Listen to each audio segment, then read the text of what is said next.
Wow, there we go, and it's promptly leaving me.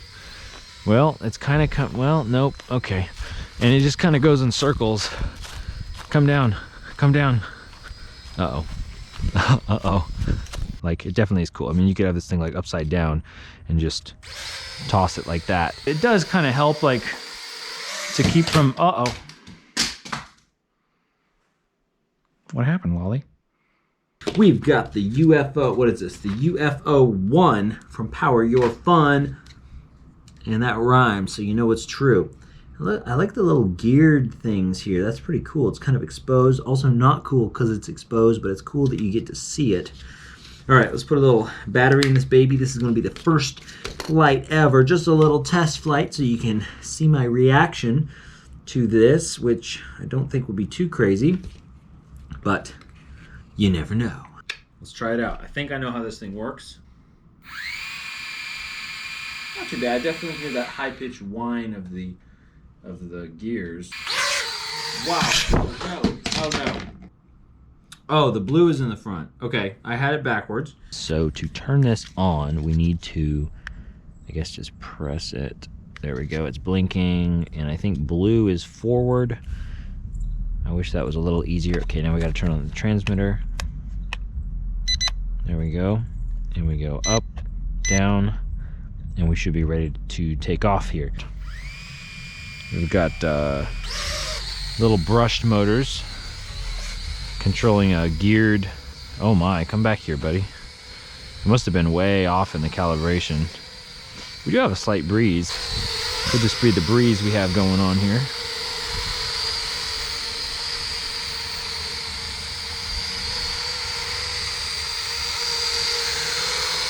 Of course, I'm got my own shadow in here.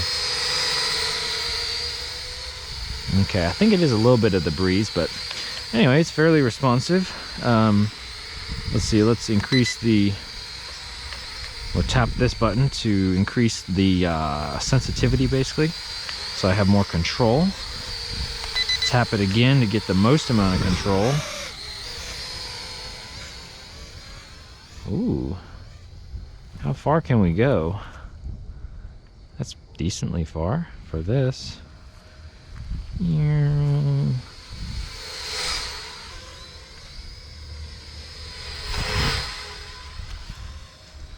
Cool.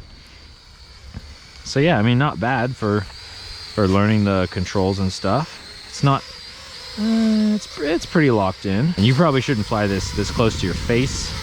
I'm just doing this for you know, purposes of filming it. So cool. You can barely tell which way is forward, so I would probably take a Sharpie and put an arrow on which side is forward, because you can see the blue LEDs, but they don't show up super well. All right, so if we, yeah, I think we're just getting kind of blown around by the wind. There we go. So if we use this button here, we can do flips, which is pretty cool. Does them pretty darn fast. Ooh, nice.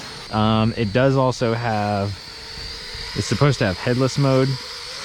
So if we press and hold this one, it should work, but it seems like it's always like diagonal. It's like sideways. Like I want to go that way, but it's going the other way. And I guess if I, maybe it's because it could have been how I had the transmitter at first. The idea is that any way you, no matter which way the quadcopter's pointing, it will orient itself based on the transmitter. But personally, I can't stand headless mode. I find it very confusing. Pretty good flight time considering how cold it is out here. These are brush motors with a geared mechanism to spin these larger propellers, so I would expect a better flight time. Let's do a little, see if we can even fly it like this. Yeah, we can. Usually on these cheap quadcopters, you have a problem with like getting good yaw, especially with the geared mechanism. I think that has something to do with it. But this isn't too bad. But mainly we're just kind of fighting the wind here. But I can still kind of, I can still manage it pretty well. Oh, hey there. Okay, yeah, it's a little hard to tell. So if you need to stop it like in an emergency or something, or if you want to stop it like right away, press these two sticks together and then it will just kill it. Okay. And then to take off, I'm not sure if we can because we got to put it on something else because the grass here is a little too tall. But we'll just set it right there. So if we want to take off, we can press this button right here. I do like that they labeled that, so good job. Good job, them. Look at that. Ooh. So it'll come up to like that height. I don't know, like 3 feet, I guess. And then you can pretty much just control this thing with this one stick, which is helpful if you're learning how to fly, because then you don't have to try and manage the throttle, the up and downness of it. So it's, you know, pretty good. Pretty good. Let's see here.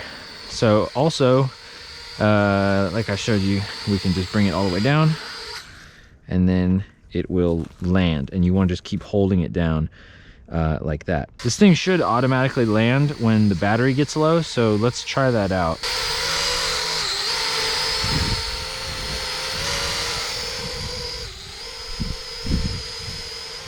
And I would definitely not fly it too high, especially on a windy day. And definitely don't go above the treetops with this thing, because you will probably not get it back. And I'm pretty sure this is very light, so it's under 250 grams, I think. In which case you won't need to do any registration or anything like that, is my understanding. Let's see, can I fly it out here past the tree and around the tree?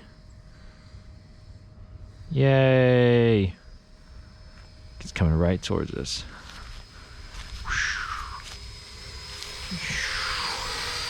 Oh, it's blinking. Okay, it wants to come down, so let's let it come down. There we go. Came down and now it has stopped. So it's out of the battery. Okay, so now we have a new battery in here, and I am going to use the remote thing. Now the remote thing here, basically you press it and then it takes off, and I should be able to land it like this. So let's turn it on first. There we go. Okay, and actually, let's put the blue facing that way. Ooh, a breeze is coming, which is going to be bad. So we've left this on. We have not turned on our transmitter, and we have this little guy. So I should just be able to press this, and it will come up. Wow, there we go, and it's promptly leaving me. Well, it's kind of well, nope, okay. And it just kind of goes in circles. Come down, come down. Uh-oh.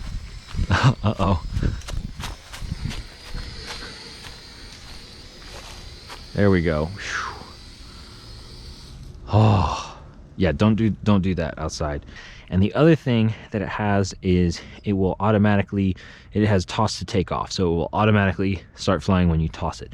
I don't really like that feature, even though it is kind of cool and impressive, but there could be problems with that feature. So like, for example, right now I could just take this thing and it will start flying. It is cool though. Like, it definitely is cool. I mean, you could have this thing like upside down and just toss it like that. All right, let's see how the UFO1 does inside, just to kind of get an idea so it's not just outside. So we'll turn it on here. Okay, so if we want to use the controller here, we'll go all the way up, all the way down. And now it should be calibrated so we can take off here. Woo! All right, so we've got that auto level working. Altitude hold, that's nice. So one thing that is kind of cool, but it could possibly get out of hand, is it has the obstacle avoidance. So if we hold this down and it starts flashing like that, you'll see, like if I try to run it into this wall, let me lower this a little. Actually, the other thing about obstacle avoidance is it'll cause it to hop up a certain height above any object. So that could be not good, because if I do that, it's going to hop all the way up towards the ceiling. So if I try to run this into the wall, it won't let me, and it pushes back the other way. So that could be, I mean, it's kind of cool, but yeah, it could kind of do some weird stuff also. It does kind of help, like, to keep from, uh-oh. What happened, Wally? Let's try that again. Let's see if that happens again. And this is on the lowest rate or lowest sensitivity setting. So let's try this out. Let's see. Okay, all right. Yeah, it is kind of touchy when it's in this mode. Try and go forward. Oh, it's coming back towards me. Okay, I think it freaked out because it was trying to go up as well. Yeah, so the obstacle avoidance doesn't work super great. I think it'd be better just to try and control the thing. I mean, this little clicker here to take off, and then it should start doing automatic flight, basically. There we go. So it's just going to start spinning, and it has the sensors, and the idea is that it stays a certain height above the ground, but again, that could be a problem, or above an object, I should say. So if I put my hand here, it's going to fly that way. And then it hits that, it's going to fly that way. So this is kind of a big quadcopter to have indoors, just flying around all over the place. And the propellers are not totally guarded, so you know, it could cause some problems, like if it gets sucked up in something like curtains or something. But if we use the little clicker here and bring it down. Come on down. See, like stuff like that, it seems like it takes a long time for it to actually come down because it's not like on a level surface. So just keep that in mind. The other thing, and I've actually written an arrow on here to show me which way is forward. The blue is forward. The other thing that you can do, and usually this works, is you can just toss it and it will take off. It does that sometimes, I think, because it can't figure out like how high up it needs to be, so it goes all the way up to the ceiling and gets stuck sometimes. But it'll just do that. But here's the thing, you don't want to grab it. You don't really want to grab it because the propellers are not really guarded enough. So you do want to use the little clicker thing. And I just clicked it, and then now it's coming down. And well, that time it worked out okay. It just kind of fell right down there. Just keep in mind that if you toss it and it thinks, like if it thinks it's falling, sometimes it'll like turn on, or sometimes I've had it where if it just drops out of the sky, it'll hit the ground and then turn back on. But otherwise, I mean, it is pretty cool because you could actually take this thing and toss it. Let's see if it works like this. So it's upside down, and I toss it, and it will right itself. But yeah, it kind of goes up a little bit too much and it hits the ceiling. It's kind of a lot, and then having the whole whoa, did you see it flip? That was crazy. Okay, so that happened.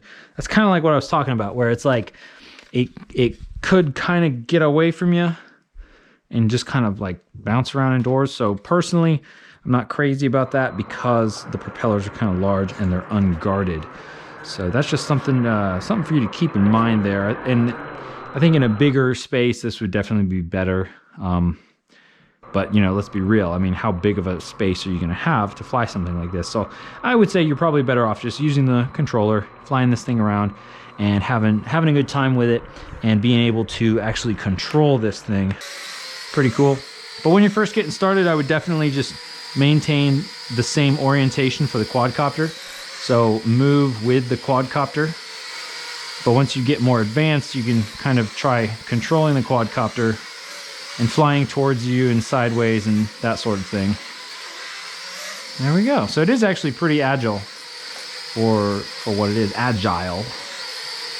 There we go. And let's press the land button. There we go. And it lands on its own. So there you have it. That's the UFO1 from Power Your Fun. Yeah, it seems like it's a decent kind of beginner kids quadcopter. Is it the best? I don't know if it's the best, but I mean, it's not total trash, as you can see here. So if you are interested in this, hopefully this video was helpful, and I'll have links in the description for you to check it out. Thanks for watching. I appreciate you. I appreciate your time. Appreciate you for subscribing, and I will see you again very soon.